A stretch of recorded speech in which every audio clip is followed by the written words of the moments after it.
नमस्ते प्यारे विद्यार्थियों, मेरे ऑनलाइन यूट्यूब चैनल पे आपका हार्दिक स्वागत और अभिनंदन। आज हम बात करेंगे कार्यपत्रक 25, 26 और 27 की। सर्वप्रथम है कार्यपत्रक 25।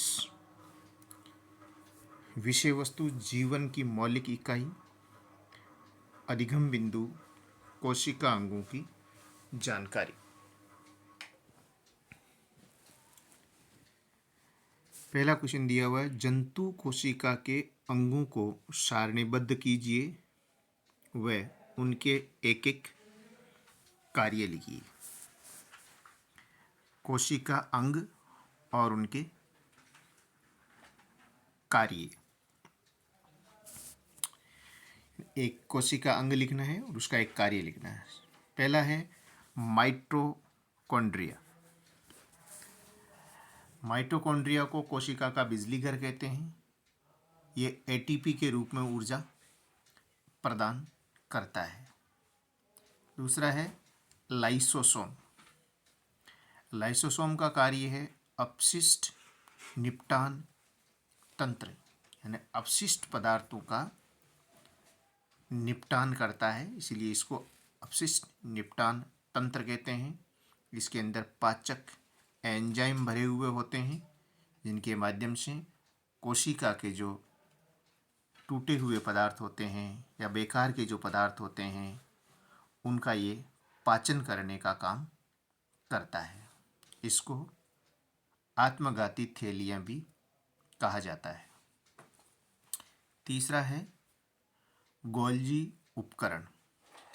इसका कार्य है लाइसोसोम का निर्माण करना और शुक्राणु के एक्रोसोम निर्माण में सहायक है। यानी कोशिका का जब विभाजन होता है तो शुक्राणु में एक्रोसोम बनते हैं और इन एक्रोसोम बनाने में गोल्जी उपकरण है वो सहायक होता है। इसके बाद है ER अंत्य प्रद्रवीय जालिका, एंडोप्लाज्मिक रेटिकुलम। एंडोप्लाज्मिक रेटिकुलम दो प्रकार की होती है, RER और SER। RER का मतलब रफ एंडोप्लाज्मिक रेटिकुलम और स्मूथ एंडोप्लाज्मिक रेटिकुलम। इसको कोशिका का अंत्य कंकाल कहा जाता है, क्योंकि ये कोशिका में एज ए कंकाल का कार्य करती है। दूसरा है केंद्रक झिल्ली व गोल्जिकाय का निर्माण भी अंत्य प्रद्रवीय जालिका के माध्यम से होता है। पांचवा है केंद्रक। केंद्रक कोशिका का सबसे प्रमुख अंग होता है।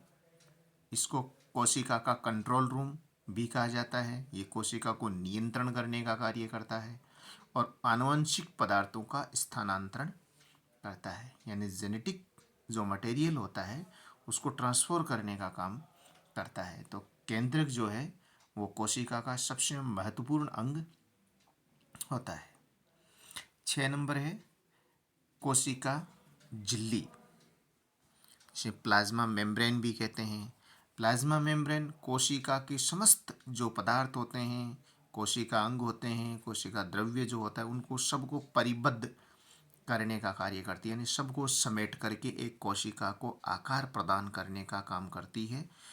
इसे कोशिका झिल्ली कहते हैं। ये पादप कोशिका में भी उपस्थित होती है और जंतु कोशिका में भी उपस्थित होती है। 7वां है राइबोसोम। ये प्रोटीन संश्लेषण का कार्य करता है। ये छोटे छोटे दानों के समान पाए जाते हैं और इनकी उपस्थिति और अनुपस्थिति के आधार पर भी ये ER है वो दो प्रकार की होती है। जिनके ऊपर राइबोसोम उपस्थित होते हैं वो रफ एंडोप्लाज्मिक रेटिकुलम होती है, और जिस पर राइबोसोम्स अनुपस्थित होते हैं वो स्मूथ एंडोप्लाज्मिक रेटिकुलम होती है। तो इसकी उपस्थिति के आधार पर दो प्रकार के होते हैं। फिर है रसधानियाँ, इनको रिक्तिकाएँ भी कहा जाता है। रसधानियाँ शर्करा, प्रोटीन, एमिनो एसिड्स, अपशिष्ट पदार्थ, सभी प्रकार के पदार्थ हैं वो अलग अलग प्रकार की कोशिकाओं में भरे हुए होते हैं। जैसे अमीबा में रसदानियाँ होती है, वो थोड़ी अलग प्रकार की होती है, पादप सेल में अलग प्रकार की होती है, इनको सबको मिला करके रसदानियाँ कहा जाता है। किसी में आकार में बड़े साइज़ की होती है, किसी में छोटे साइज़ की होती है, लेकिन एनिमल सेल जो होती है उनमें रसदानियाँ छोटे आकार की होती है। तो ये थे 8 कोशिका अंग और इनके कार्य। जंतु कोशिका के 8 कोशिका अंगों के कार्य। वैसे एक एक कार्य पूछा गया है और सारणी में आपको एक से अधिक कार्य हैं वो मिलेंगे, तो आप उनको डिटेल से अपनी नोटबुक में लिख करके याद कर सकते हैं। उसके बाद है पादप कोशिका के अंगों को सारणीबद्ध कीजिए, उनके एक एक कार्य लिखिए। यानी प्लांट सेल के अंदर भी 8 कोशिका अंगों का एक एक कार्य पूछा गया है। तो ज़्यादातर तो सेम ही हैं, कुछ छोटा मोटा अंतर है वो देखने को मिल सकता है, बाकी सेम ही है।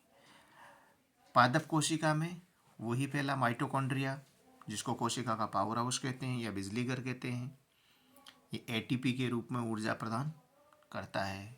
दूसरा है प्लेस्टिड, हिंदी में जिसे हम वर्णक कहते हैं, 2 प्रकार के होते हैं।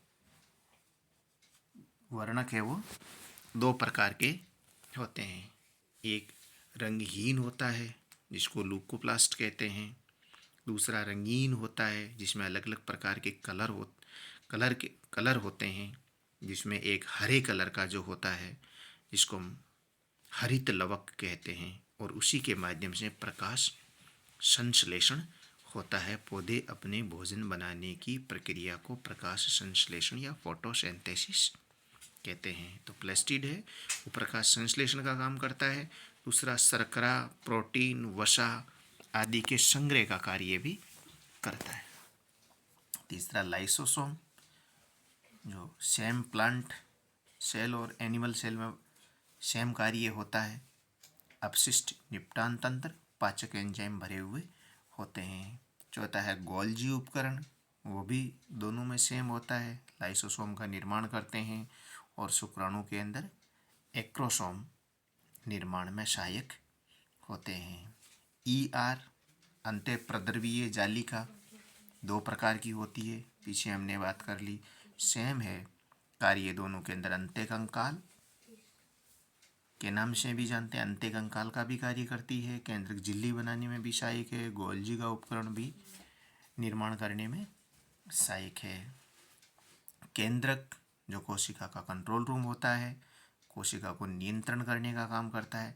RNA का भी निर्माण करने में सहायक है, राइबोसोमल RNA, और प्रोटीन निर्माण में भी सहायक है। राइबोसोम जो प्रोटीन संश्लेषण का कार्य करती है। रसधानियाँ जो प्लांट में आकार काफ़ी बड़ा होता है, औसत कोशिका में लगभग 60-70% भाग होता है वो रसधानियों का होता है, क्योंकि पौधों के अंदर अपशिष्ट पदार्थों को त्यागने के लिए कोई तंत्र नहीं होता है, तो अपशिष्ट पदार्थ हैं वो रसधानियों में भरे हुए होते हैं। इसके अलावा एमिनो एसिड्स हैं, प्रोटीन है, शर्करा है, इनको निर्माण करने का कार्य भी करती है रसधानियाँ। तो ये था पादप कोशिका और जंतु कोशिका के अंग और उनके कार्य, और इससे भी महत्वपूर्ण है पादप और जंतु कोशिका में अंतर, तो इसको देख करके आप अंतर भी लिख सकते हैं। तो ये था कार्यपत्रक 25। अब बात करते हैं कार्यपत्रक 26 की, जिसमें विषय वस्तु है जीवन की मौलिक इकाई और अधिगम बिंदु है पादप व जंतु कोशिका। फर्स्ट क्वेश्चन है, पादप कोशिका व जंतु कोशिका में कोशिका अंग की उपस्थिति और अनुपस्थिति के आधार पर विभेद कीजिए। केवल कोशिका के अंदर जो कोशिका अंग हैं उनको उपस्थित और अनुपस्थित बताना है। पहला है कोशिका झिल्ली, जो पादप कोशिका में उपस्थित होती है और जंतु कोशिका में भी उपस्थित होती है। कोशिका भित्ति, जो पादप कोशिका में उपस्थित होती है जबकि जंतु कोशिका में उपस्थित नहीं होती है। केंद्रक दोनों में उपस्थित होता है। और इसके बाद है केंद्रक झिल्ली, दोनों में उपस्थित होती है।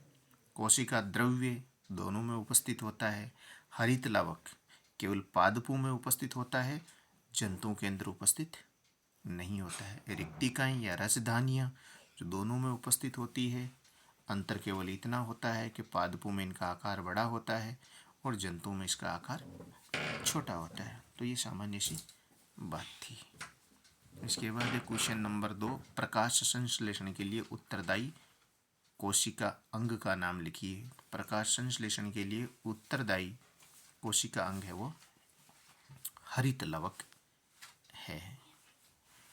क्लोरोप्लास्ट जिसे कहते हैं वो क्लोरोप्लास्ट है, क्योंकि क्लोरोप्लास्ट में ही की उपस्थिति में ही प्रकाश संश्लेषण होता है। तीसरा है, यदि गोल्जी उपकरण न हो तो कोशिका के जीवन में क्या होगा। यानी कोशिका के अंदर यदि गोल्गी कॉम्प्लेक्स उपस्थित नहीं हो तो क्या प्रभाव पड़ता है। तो बात करते हैं कि गोल्जी उपकरण का कार्य क्या है। गोल्जी उपकरण का कार्य है, गोल्जी उपकरण का कार्य कोशिका में उत्पन्न पदार्थों का संग्रहण, रूपांतरण और पैकिंग करना होता है तथा लाइसोसोम का निर्माण करना होता है। ये कार्य रुक जाने से कोशिका का जीवन कम हो जाएगा। गोल्जी उपकरण है, इसका कार्य है कोशिका में पदार्थों का संग्रहण करना, रूपांतरण करना और पैकिंग करने का कार्य है। साथ में ये लाइसोसोम के निर्माण का भी कार्य करती है। यदि ये समस्त प्रकार के कार्य नहीं होते हैं तो कोशिका का जीवन है वो कम हो जाएगा, उसकी उम्र है वो कम हो जाएगी। इसका मतलब है गोल्गी उपकरण है वो हमारी कोशिका के लिए काफ़ी इम्पोर्टेंट कोशिका अंग है। क्वेश्चन नंबर 4, ल्यूकोप्लास्ट का प्राथमिक कार्य क्या है। जैसी पिछले कार्यपत्रक में हमने बात की थी, वर्णक 2 प्रकार के होते हैं, जिसमें एक ये है ल्यूकोप्लास्ट जो श्वेत रंग का रंगहीन वर्णक होता है, यानी इसके कोई रंग नहीं होते, कलर्ड नहीं होता है। कार्य क्या होता है, जिसमें स्टार्च, तेल और प्रोटीन जैसे पदार्थ संचित होते हैं। ल्यूकोप्लास्ट है वो श्वेत रंग का रंगहीन पिगमेंट होता है। ये स्टार्च, तेल और प्रोटीन जैसे पदार्थ है वो संचित होते हैं। 5वां क्वेश्चन है, कोशिका में क्रोमोसोम या गुणसूत्र कहाँ पाए जाते हैं। तो कोशिका में गुणसूत्र या क्रोमोसोम कोशिका के केंद्रक में उपस्थित होते हैं। कहाँ उपस्थित होते हैं, कोशिका के केंद्रक में उपस्थित होते हैं। फिर इस पत्र का लास्ट क्वेश्चन है, पर्ण की कोशिकाओं में हरा रंग किस कारण होता है। तो अभी हमने बात की, हरा रंग है वो किसके कारण, हरित लवक के कारण होता है। सभी पौधे हैं वो हमें हरे रंग के दिखाई देते हैं। इसका मतलब है कि उनके अंदर हरित लवक या क्लोरोप्लास्ट उपस्थित होता है, जिसके कारण पौधे हरे रंग के दिखाई देते हैं और उसी के कारण ही पौधे अपना भोजन है वो शुभ बनाते हैं। कार्यपत्रक 27, जीवन की मौलिक इकाई अधिगम बिंदु है विभिन्न कोशिकांगों की संरचना और कार्य। प्रत्येक कोशिकांग पर एक विद्यार्थी छोटी सी शीट बना करके संरचना व कार्यों का वर्णन कीजिए। ये कुछ इसमें आपको कुछ लिखना कुछ नहीं है, लेकिन कुछ कोशिकांग है उनके डायग्राम है वो बनाने हैं और उनके संरचना और कार्य, जैसे केंद्रक सबसे इम्पोर्टेंट है। तो केंद्रक है, उस केंद्रक की संरचना है वो आपको बनानी है, यानी डायग्राम बनाना है, संरचना लिखनी है। काफ़ी इम्पोर्टेंट क्वेश्चन है। दूसरा है माइटोकॉन्ड्रिया। माइटोकॉन्ड्रिया है वो कोशिका का बिजली घर कहलाता है। इसका अलग से डायग्राम दिया गया है, तो इसका अलग से डायग्राम बनाएं और इसकी संरचना का वर्णन करें। पादप कोशिका और जंतु कोशिका का भी इसमें आपका डायग्राम है, काफ़ी इम्पोर्टेंट है। दोनों के डायग्राम बनाना है, दोनों की कुछ सामान्य संरचना है, उस सामान्य संरचना का वर्णन करना है। ये क्वेश्चन भी पूछा जा सकता है। हरित लवक, इसका भी डायग्राम दिया हुआ है, तो इसका भी आप डायग्राम बनाएं और इसकी संरचना का वर्णन करें। इसके अलावा इस पत्रक में कुछ लिखना कुछ नहीं है, आपको केंद्रक का डायग्राम बनाना है, नामांकित करना है, इसकी संरचना का वर्णन करना है और इसके कार्य लिखने हैं। ये थे आज के कार्य पत्रक। वीडियो को बीच बीच में आप रोक रोक करके आसानी से इसको लिखें और मेरे चैनल को सब्सक्राइब करें ताकि आपको नए नए एजुकेशनल वीडियो है वो मिल सकें। कमेंट भी ज़रूर करें, जहाँ कहीं भी आपको कोई गलती नज़र आए तो उसको ज़रूर बताएं आप। हो सकता है बीच में कहीं कोई मिस्टेक भी हो सकती है। आज के लिए इतना ही। Thank you.